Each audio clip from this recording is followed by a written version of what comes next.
क्या मामला है? देखिए, क्या कर रहे थे? पूरे राज्य का ये काफी गंभीर विषय है और राज्य से भी ज्यादा प्रभावित पलामू प्रमंडल है इस समस्या से। विषय है अभी जेटेट की परीक्षा 9 वर्षों के बाद सरकार कराने का विचार रखी है, कराने का प्रयास कर रही है।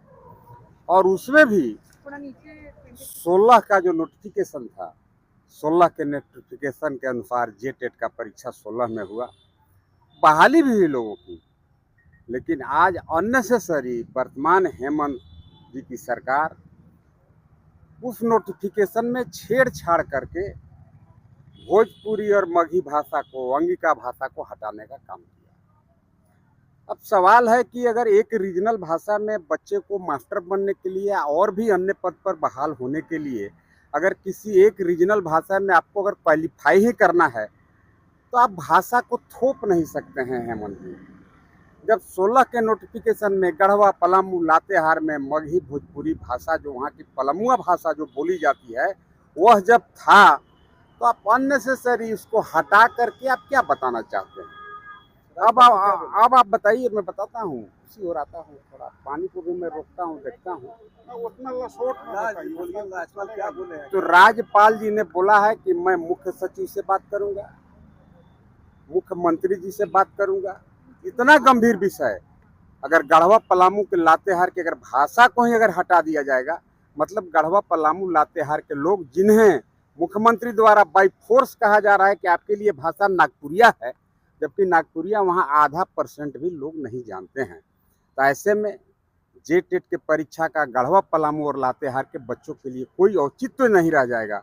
तो हम लोग कहीं गवर्नर महोदय से कहे हैं कि इस पर इंटरवेन करिए और पूर्ववत 16 के नोटिफिकेशन के अनुसार उन भाषाओं को जोड़िए। मिथिलेश ठाकुर अभी बयान दिए हैं, उसके बाद आप थोड़ा दबाव में आ गए। सदन में भी नहीं उठाया इस मामले को लेकर के, तो लग रहा है कि वो बयान दिए हैं, तो उस बयान के आधार पर आप आनन फानन में यहाँ पहुंचे। थोड़ा दबाव है। नहीं, आपको पता होना चाहिए। ऐसा लग रहा है। नहीं, ठीक है। अच्छा, ऐसा लग रहा है तो आपको बढ़िया लग रहा है।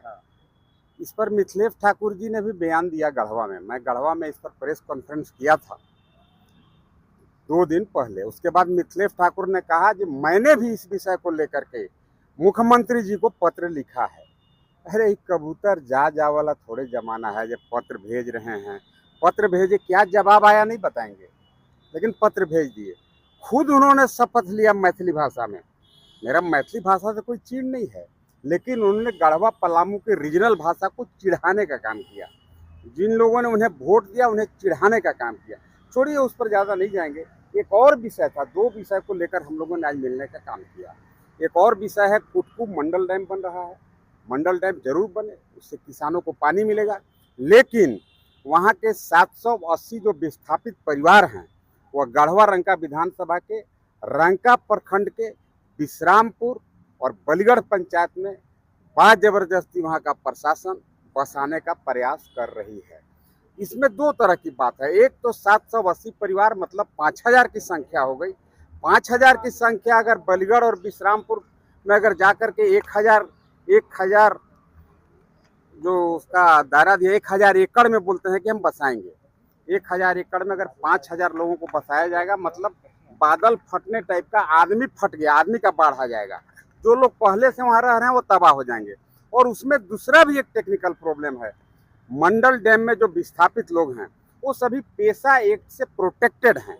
वो 5th शेड्यूल में आता है वह जगह जहाँ के ट्राइबल को आप स्थापित वहाँ से विस्थापित करिएगा और गढ़वा विधानसभा के विश्रामपुर और बलिगढ़ पंचायत में आप स्थापित करना चाहते हैं। और पिछले 8 दिसंबर को जिला प्रशासन ने बलपूर्वक बलिगढ़ गांव और विश्रामपुर के लोगों के भावना के विपरीत जाकर के पुलिस बल के माध्यम से महिलाओं पर लाठी चलवाने का काम किया। कई महिलाओं को खींच करके फेंक दिया गया।